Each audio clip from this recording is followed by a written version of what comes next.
Hello everyone, ఇలాంటి videos మీకు ముందుగా కావాలి అనుకుంటే మా ఛానల్ని సబ్స్క్రైబ్ చేసుకొని పక్కనే ఉన్న బెల్ ఐకాన్ని క్లిక్ చేయండి. అప్కమింగ్ రివ్యూలోకి వెళ్ళిపోదాం. ఏంజల్, వసుధార అండ్ మహేంద్ర అనుపమ దగ్గరికి వెళ్తారు. అనుపమ కాన్షియస్లో ఉంటారు, కానీ అనుపమకి చాలా గిల్ట్గా అనిపిస్తూ ఉంటుంది. సైలెంట్గా ఏమీ మాట్లాడకుండా బాధపడుతూ ఉంటారు అనుపమ. ఏంజల్ అనుపమ దగ్గరికి వచ్చి, అత్తయ్య, ఎందుకింత పెద్ద నిజాన్ని నా దగ్గర దాచిపెట్టావు? చెప్పు, నేను నీకు అంత కానిదాన్నా? చిన్నప్పటి నుండి నువ్వే చెప్పేదానివి మనం చాలా పెద్ద ఫ్రెండ్స్ అని, నీకు ఎలాంటి ప్రాబ్లం వచ్చినా నాతో చెప్పుకోమని. కానీ నీ ప్రాబ్లంని నా దగ్గర దాచావు. నాకు చాలా బాధగా ఉంది అత్తయ్య, బాధగా ఉంది. మను మీ కొడుకుని ఎందుకు చెప్పలేదు అత్తయ్య అని అడుగుతుంది ఏంజల్. ఇంకా అనుపమ ఫేస్ పక్కకి తిప్పేసుకుంటారు. వసుధార అనుపమతో, మేడం, ఇన్ని రోజులు మీరు నిజాన్ని దాచిపెడితే ఏదో చిన్న విషయమే అనుకున్నాను, కానీ మను గారు మీ అబ్బాయి అన్న పెద్ద విషయాన్ని మా దగ్గర దాచిపెడతారని మేము కల్లో కూడా ఊహించలేదు మేడం.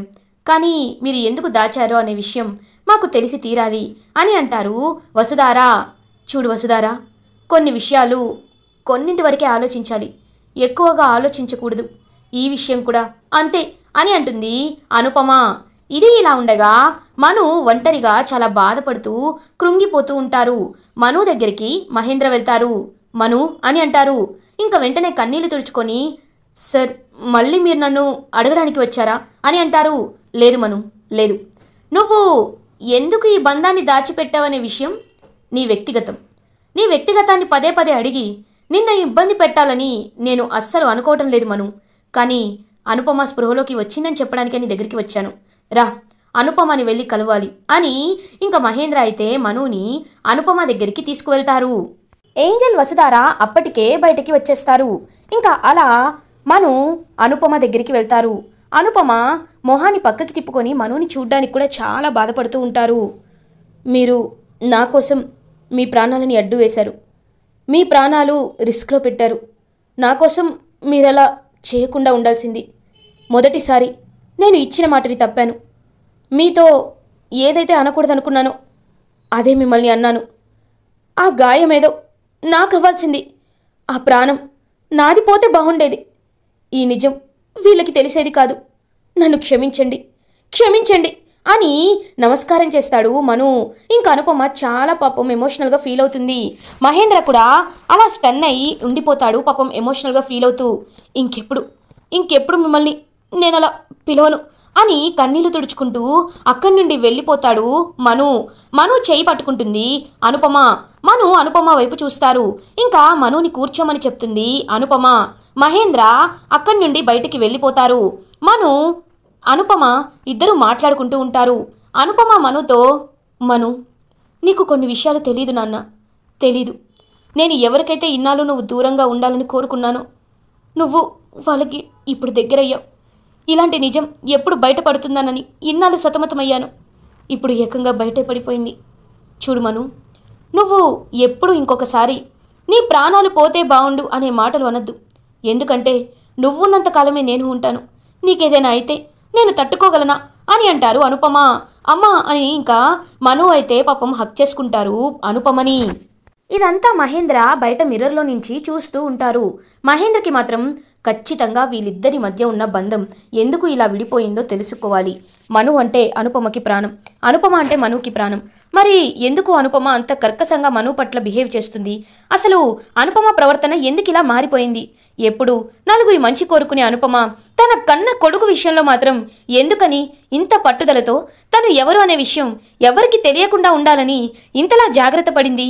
ఖచ్చితంగా ఈ నిజాలన్నీ నేను తెలుసుకుంటాను అని చెప్పి అక్కడి నుండి వెళ్ళిపోతారు మహేంద్ర. ఇది ఇలా ఉండగా ఫణీంద్రకి ఫోన్ కాల్ వస్తుంది. ఏంటి? అవునా, నేను ఇప్పుడే బయలుదేరుతున్నాను అని వెళ్ళబోతూ ఉంటారు. ఎక్కడికండి అని అడుగుతుంది దేవయాని. పాపం అనుపమకి ఎవరో కత్తితో పొడిచారంట, హాస్పిటల్లో జాయిన్ అయిందంట, తన్ని వెళ్ళి చూసి వద్దాం రండి అని అంటారు ఫణీంద్ర. ఇప్పుడు ఎలా ఉంది అని అంటారు. ఇప్పుడు పర్లేదంట అని అంటారు ఫణీంద్ర. పర్లేదు కదండి, అయినా మనం వెళ్లాల్సిన అవసరం ఏముంది? తను డిశ్చార్జ్ అయ్యాక కావాలంటే ఒకరోజు వెళ్ళి పలకరిద్దాంలేండి అని అంటుంది దేవయాని, అసలు నువ్వు మనిషివేనా? నువ్వు మనిషిలా ఆలోచిస్తున్నావా? పాపం అనుపమ ఎప్పుడూ మహేంద్ర, వసుధార మంచే కోరుకునేది.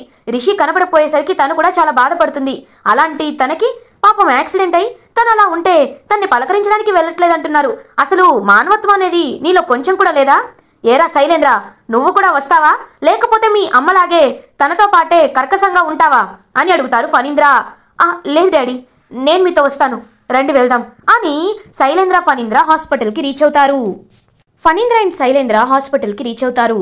అనుపమకి ప్రేమగా ఫుడ్ తినిపిస్తూ ఉంటారు మను. అదంతా ఇంకా చూస్తూ ఏంజల్ అయితే ఆలోచిస్తూ ఉంటుంది. ఫణీంద్ర కూడా ఇంకా అలా చూస్తూ, మహేంద్ర ఇప్పుడు అనుపమకి ఎలా ఉంది అని అడుగుతారు. పర్లేదన్నయ్య, ఈవినింగ్ డిశ్చార్జ్ చేస్తాను అన్నారు. మను అనుపమని తన ఇంటికి తీసుకువెళ్తాను అన్నాడు అని అంటారు. ఓ అవునా, అయితే పర్లేదులే అని అంటారు ఫణీంద్ర. శైలేంద్ర అవునవును, ఎందుకు తీసుకువెళ్ళడు, ఎంతైనా అనుపమ మేడం వాళ్ళ అమ్మ కదా అని అంటాడు శైలేంద్ర. ఒక్కసారిగా ఫణీంద్ర షాక్ అయిపోతారు. శైలేంద్ర ఏం మాట్లాడుతున్నావు నువ్వు అని అంటారు. అవునన్నయ్య, వాడు చెప్పింది నిజమే, మను ఎవరో కాదు, అనుపమ కొడుకు అని అంటారు. మహేంద్ర నేను నమ్మలేకపోతున్నాను, మరి ఇన్ని రోజులు ఎందుకు నిజాన్ని అనుపమ మనకి చెప్పలేదు అని అడుగుతారు. ఆ విషయాన్నే మేము కనుక్కుంటామన్నయ్య, మీరేమీ కంగారు పడద్దు. అవును శైలేంద్ర, ఈ విషయం నీకెలా తెలుసు? మనునే అనుపమ వాళ్ళ అబ్బాయి అన్న విషయం నీకు ఎలా తెలుసు అని అడుగుతాడు. ఒక్కసారిగా షాక్ అయిపోతాడు శైలేంద్ర. అంటే అది బాబాయ్ అని అంటాడు. చెప్పు ఎలా తెలుసు అని అడుగుతారు మహేంద్ర. అదే ఒక రౌడీ మనుపై అటాక్ చేస్తున్నప్పుడు నేను చూశాను అని అంటారు. అంటే ఆ రౌడీ మనుపై అటాక్ చేస్తున్నప్పుడు నువ్వు అక్కడే ఉన్నావన్నమాట అని అంటారు మహేంద్ర. అంటే ఏదో ఫోన్ కాల్ అని తడబడుతూ ఉంటాడు శైలేంద్ర. అన్ని నిజాలు బయటకి తెలుస్తాయి శైలేంద్ర, బయటకి తెలుస్తాయి. అసలు మనుపై ఆ అటాక్ ఎలా జరిగిందో, ఆ రౌడీ ఎవరో, ఇవన్నీ ఒకటి తర్వాత ఒకటి నేను బయటికి తెప్పిస్తాను కదా, అన్ని నిజాలు నేను తెలిసేలా చేస్తాను కదా అని అంటారు మహేంద్ర. ఇంకా శైలేంద్ర ఫస్ట్ టైం భయపడడం స్టార్ట్ చేస్తాడు. ఇది ఇలా ఉండగా ఈవినింగ్ అవుతుంది. అనుపమని డిశ్చార్జ్ చేసి తన ఇంటికి తీసుకువెళ్తారు మను. ఇంకా మను ఇంటికి మహేంద్ర, వసుధార, ఏంజల్, అనుపమ, అను వాళ్ళ పెద్దమ్మ, అనుపమ వాళ్ళ పెద్దమ్మ, వీళ్ళందరూ ఇంకా ఇంటికి రీచ్ అవుతారు. అనుపమ వాళ్ళ పెద్దమ్మ అయితే పాపం అనుపమని చాలా జాగ్రత్తగా చూసుకుంటారు, బాధపడుతూ ఉంటారు. పెద్దమ్మ బాధపడద్దు, ఇప్పుడేమీ కాలేదు కదా అని అంటుంది అనుపమ. ఊరుకో, ఇంత పెద్ద గాయమైతే ఏం కాలేదంటావేంటి, నువ్వు చిన్నప్పటి నుండి అంతే, ఎప్పుడు మొండిగానే ఉంటావు అని అంటారు అనుపమ వాళ్ళ పెద్దమ్మ. ఇంకా మహేంద్ర, అనుపమ వీరు మీ పెద్దమ్మ అని అంటారు. అవును మహేంద్ర అని అంటుంది అనుపమ. మహేంద్ర అనుపమతో, అనుపమ ఇప్పటికైనా నిజం చెప్పు, అసలు ఏం జరుగుతుంది? నీకు పెళ్లి కాలేదు అన్నావు, నువ్వు ఒంటరిదాన్ని అని చెప్పావు. మరి మను ఎవరు? మను నిజంగా నీ కన్న కొడుకా, లేకపోతే నువ్వు తనని దత్తత తీసుకున్నావా? అసలు ఏం జరుగుతుంది? నిజం చెప్పు అనుపమ అని అడుగుతారు మహేంద్ర. సార్ ప్లీజ్ సార్, అవన్నీ అడిగి మీరు తనని ఇబ్బంది పెట్టద్దు అని అంటారు మను. నువ్వు ఊరుకో, ఎప్పుడు ఏంటి అత్తయ్యకి సపోర్ట్ చేస్తూ ఉంటావు? తను ఇవాళ నిజం చెప్పాల్సిందే, ఒకవేళ తను చెప్పకపోయినా నేను చెప్పిస్తాను, నువ్వు సైలెంట్గా ఉండు. అత్తయ్య నిజం చెప్పాల్సిందే అత్తయ్య, ఎందుకంటే తాతయ్య కూడా ఫోన్ చేశాను, బయలుదేరుతానన్నారు. ఈ పాటికి తాతయ్య కూడా వచ్చేస్తారు. విశ్వంకి, మహేంద్ర సార్కి, నాకు, మనుకి అందరికీ ఇవాళ నిజం తెలియాల్సిందే. అసలు ఎందుకత్తయ్యా ఇన్నాళ్ళు మనుని దాచిపెట్టావు? మను నీ కొడుకు అనే సంగతి ఎవ్వరికీ ఎందుకు చెప్పలేదత్తయ్యా అని అడుగుతుంది ఏంజల్. అనుపమ, ఏదో ఒక నిజానికి కొన్ని రోజులు దాగి ఉండొచ్చు, కానీ నిప్పులాంటి నిజం బయటికి రావాలంటే ఏదో ఒక సమయం కావాలి. ఆ సమయం నీకు ఇవాళే వచ్చింది. నువ్వు ఎంత దాచిపెడదామన్నా కొన్ని నిజాలు దాగవు, ఇది కూడా అలాంటిదే. ఇప్పటికైనా చెప్పు అనుపమ, అసలు మను ఎవరు అని అడుగుతారు. ఇంకా అనుపమ మాత్రం సైలెంట్గా ఉంటుంది. ఏంటి అనుపమ, నువ్వు చెప్తావా, నన్ను చెప్పమంటావా అని అంటారు అనుపమ వాళ్ళ పెద్దమ్మ అని అంటుంది. నువ్వు వాగు, అన్ని విషయాలు ఇలానే లోపల దాచుకొని నీలో నువ్వే కృంగిపోతూ అందరినీ దూరం చేసుకొని ఒంటరి దానిలా జీవించాలనుకుంటున్నావా? నువ్వివాళ నిజం చెప్పకపోయినా నేను నిజం చెప్తున్నాను. చూడండి బాబు, అసలు ఏం జరిగిందంటే అని ఫ్లాష్ బ్యాక్కి వెళ్తుంది అనుపమ వాళ్ళ పెద్దమ్మ. ఒకప్పుడు నువ్వు, జగతి, అనుపమ కలిసి కాలేజ్లో చదువుకునేవారు. మీ ముగ్గురు బెస్ట్ ఫ్రెండ్స్గా ఉండేవాళ్ళని నాకు ఎప్పుడూ అనుపమ చెప్తూ ఉంటుంది. కానీ స్నేహం వెనుక ప్రేమ దాగుందనే విషయం నీకు తెలీదు బాబు అని అంటారు అనుపమ వాళ్ళ పెద్దమ్మ. మహేంద్ర ఒక్కసారిగా షాక్ అయిపోతారు. అవును బాబు, నిన్ను అనుపమ తన ప్రాణానికి ప్రాణంగా ప్రేమించింది. పెళ్లి చేసుకుంటే నిన్నే చేసుకోవాలని ఎప్పుడో తను ఊహించుకుని ఫిక్స్ అయిపోయింది. కానీ తర్వాత నువ్వు జగతి ప్రేమించుకుంటున్నారనే విషయం తెలిసి అనుపమ మనసు ముక్కలైపోయింది. తన ప్రేమని చంపుకొని మరీ జగతిని నిన్ను ఒక్కటి చేసింది. ఈ విషయం ఎప్పటికీ ఎవ్వరికీ తెలియకూడదని నా దగ్గర మాట తీసుకుంది. నీకు జగతికి పెళ్ళైన తర్వాత తను ఎన్నాళ్ళో ఒంటరిగా ఉండిపోయింది. తన్ని పెళ్లి చేసుకోమని విశ్వనాథం అడుగుతున్నా సరే తను ఎప్పుడూ వద్దు అని అంటూనే ఉంటుంది. దానికి కారణం ఎవరంటే నువ్వు ఇంకా తన మనసులోనే ఉన్నావు కాబట్టి ఎన్ని పెళ్లి సంబంధాలు వచ్చినా తను పెళ్లి చేసుకోను అని చెప్పింది. కానీ ఈ నిజాలు ఈ విషయాలు మీకు తెలియకుండా చాలా జాగ్రత్త పడింది. జగతి ప్రెగ్నెంట్ అయిన తర్వాత జగతిని తనే దగ్గరుండి చూసుకుంది. అలా జగతికి డెలివరీ అయింది. అప్పుడు జగతికి అని ఇంకా చెప్తూ ఉంటారు. పెద్దమ్మ అని అరుస్తుంది అనుపమ. వెంటనే అనుపమ వాళ్ళ పెద్దమ్మ ఆగిపోతారు. అనుపమ ఏమైంది అని అంటాడు మహేంద్ర. ఏం లేదు మహేంద్ర, చెప్తున్నాను కదా ఏమీ లేదు అని అంటారు. ఇంతవరకు వచ్చాక కూడా ఎందుకు నువ్వు నిజాన్ని ఇంకా దాచిపెట్టాలనుకుంటున్నావు అనుపమ అని అడుగుతారు. నిజాన్ని నేను చెప్తాను కాబట్టి ఇప్పుడు నేను చెప్తున్నాను, అందరూ వినండి. జగతికి డెలివరీ అయింది. జగతి కమల పిల్లలకి జన్మనిచ్చింది. జగతికి ట్విన్స్ పుట్టారు. అందులో ఒకరు రిషి, ఇంకొకరే మను అని అంటారు. అనుపమ ఒక్కసారిగా మను వీళ్ళందరూ షాక్ అయిపోతారు. మరి మీరు మను గారిని అని అంటుంది వసుధార. అవును, మహేంద్రని మర్చిపోలేకపోయాను. మహేంద్ర జ్ఞాపకాలు కావాలి అనుకున్నాను.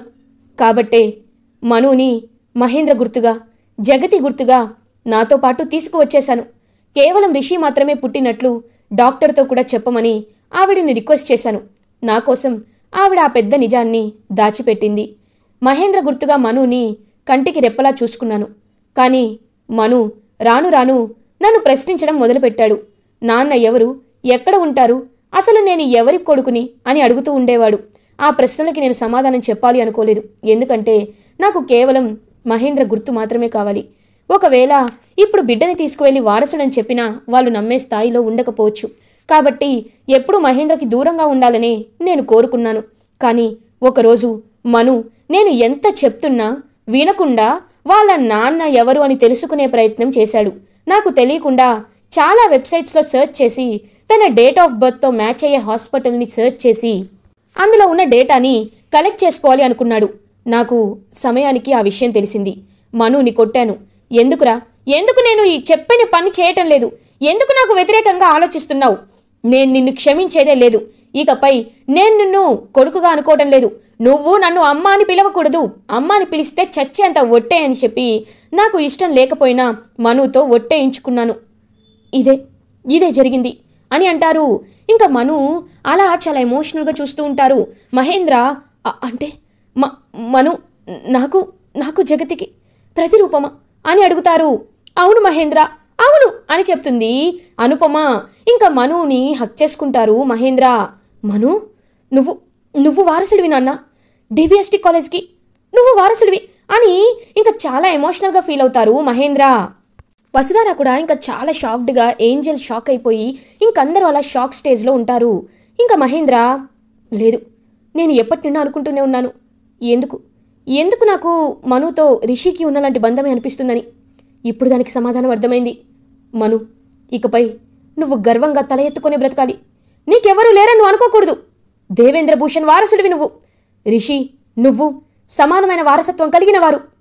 ఈ విషయాన్ని రేపు అందరి ముందు కాలేజ్లో ప్రకటిస్తాను. నువ్వు నా వారసుడివని అందరికీ తెలిసేలా చేస్తాను అని చెప్పి మహేంద్ర అక్కడి నుండి వెళ్ళిపోతారు. వసుధార కూడా చాలా హ్యాపీగా ఫీల్ అవుతుంది. మనుగారు, ఇన్నాళ్ళు మీపై నాకు అనుమానం ఉండేది. కానీ ఇవాటితో చాలా అనుమానాలు నాకు క్లియర్ అయ్యాయి. రిషి సార్ వెతికే విషయంలో మీరు నాకు తప్పకుండా హెల్ప్ చేస్తారు. రిషి సార్కి మీరు ట్విన్ బ్రదర్ కాబట్టి నాకు చాలా హ్యాపీగా ఉంది అని చెప్పి వసుధార కూడా అక్కడి నుండి వెళ్ళిపోతుంది. ఇంకా ఏంజల్ కూడా చాలా అంటే చాలా హ్యాపీగా ఫీల్ అవుతుంది. అలా అందరూ కామప్ అయిపోతారు. కానీ అనుపమ ఆలోచనలో పడుతుంది. అనుపమ వాళ్ళ పెద్దమ్మ అనుపమ దగ్గరికి వచ్చి అను అని అంటారు.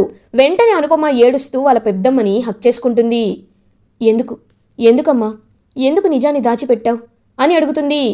పెద్దమ్మ, ఇప్పుడు నిజం చెప్తే మహేంద్ర పశ్చాత్తాపంతో కుమిలిపోతాడు. మహేంద్ర బాధపడే పరిస్థితి ఎప్పుడు రాకూడదని నేను మనస్ఫూర్తిగా కోరుకుంటున్నాను. అయినా జగతి కూడా నన్ను క్షమిస్తుందిలే, నన్ను క్షమిస్తుంది అని బాధపడుతూ నిజాన్ని గుర్తు చేసుకుంటుంది అనుపమ. నిజం చెప్పాలి అంటే ఎప్పుడైతే జగతి మేడం డెలివరీ అవుతుందో అదే రోజు అనుపమకి ఒక విషయం తెలుస్తుంది. తను కూడా ప్రెగ్నెంట్ అనే విషయం. అనుపమ ఒక్కసారిగా షాక్ అయిపోతుంది. అసలు ఏంటి ఇది అని చెప్పి చాలా అంటే చాలా బాధపడుతూ ఉంటుంది అనుపమ. ఒకసారి వీళ్ళు వైజాగ్ వెళ్ళినప్పుడు అలా ఇంకా మహేంద్ర అయితే అనుకోకుండా పాపం అనుపమ మేడం జగతి మేడం అనుకొని ఇంకా జగతి మేడం అనుకొని క్లోజ్గా ఉంటారు. అదంతా గుర్తు చేసుకున్న అనుపమ అయితే చాలా పశ్చాత్తాపంగా ఫీల్ అవుతుంది. ఇప్పుడు ఈ విషయం ఎవరికి చెప్పకూడదు. ఒకవేళ చెప్తే మహేంద్ర కానీ జగతి కానీ చాలా చాలా బాధపడతారు. ఈ నిజాన్ని ఎవరికీ తెలియడానికి వీల్లేదు అని చెప్పి ఇంకా అక్కడి నుండి వెళ్ళిపోతుంది అనుపమ. అలా ఇంకా ఆ విషయాన్ని దాచిపెట్టి తనైతే మనుకి జన్మనిస్తుంది. ఇంకా మను మహేంద్ర కొడుకేనైనా మహేంద్రకి జగతికి పుట్టిన కొడుకు అని చెప్పి అబద్ధం చెప్తుంది అనుపమ. అమ్మ అనుపమ అని అంటారు అనుపమ వాళ్ళ పెద్దమ్మ. ఇవాళ నేను సరైన నిర్ణయమే తీసుకున్నాను. నా వల్ల మను అవమానపడకూడదు. నన్ను అమ్మ అనుకోకపోయినా పర్లేదు, కానీ మను ఎప్పుడు సంతోషంగా ఉండాలి. నేను వాడి సంతోషం మాత్రమే కోరుకుంటున్నాను. పెద్దమ్మ, ఈ నిజాన్ని ఎవ్వరికీ ఎప్పటికీ తెలియనివ్వకూడదన్నాను కదా, తెలియకూడదంతే. ఇప్పుడు దేవేంద్ర భూషణ్ వారసుడిగా మను హ్యాపీగా ఉంటాడు అని పాపం హ్యాపీగా ఫీల్ అవుతారు అనుపమ. ఇలా ఎపిసోడ్ ఎండ్ అవుతుంది.